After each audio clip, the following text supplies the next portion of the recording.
let's talk about maybe how men, young men specifically, I think, walk into dating nowadays differently than what they used to, possibly, and what's caused that, and what's the beautiful side of that God is always creating and making wonderful.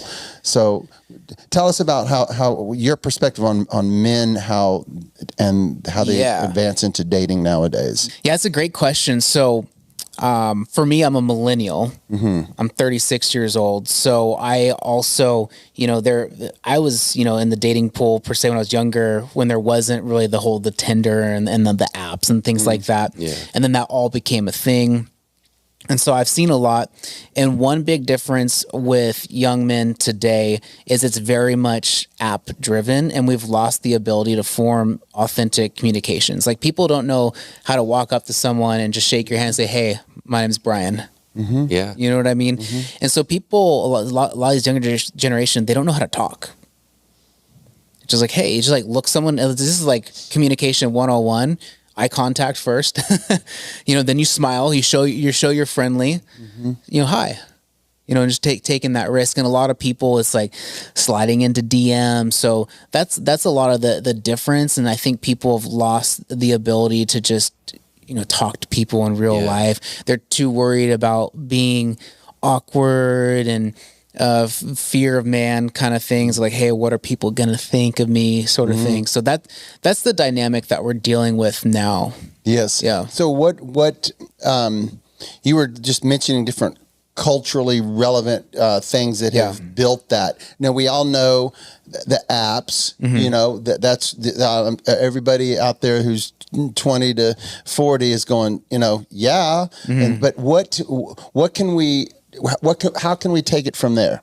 Yeah. And make this thing, what about the guy that has a hard time looking at somebody in the eye? What about the guy that has a hard time walking up to a girl? Yeah.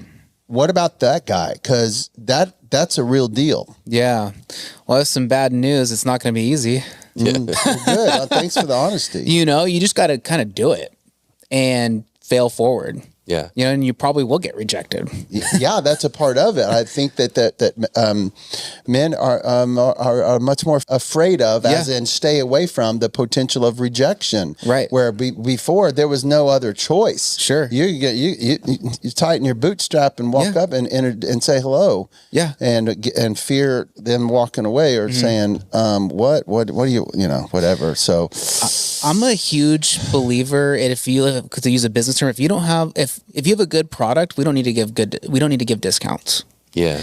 And people esteem too lightly that's what they haven't paid a high price for. And so if you want a woman, you're going to have to pay a high price for it. You're going to have, then the price might not be monetary, like I'm giving, although you might have to spend the money to take her out for coffee or whatever. But really it's like, hey, the price you're paying is, I'm going to be a man of God. I'm going to learn how to put myself together. I'm going to take the risk, and the risk is risking rejection. Yeah. That's the price that you have to pay. And there's something beautiful about paying a high price because you value it. When I paid money to go to Disneyland, you better bet I was enjoying myself, because I spent a lot of money for those tickets. Yeah.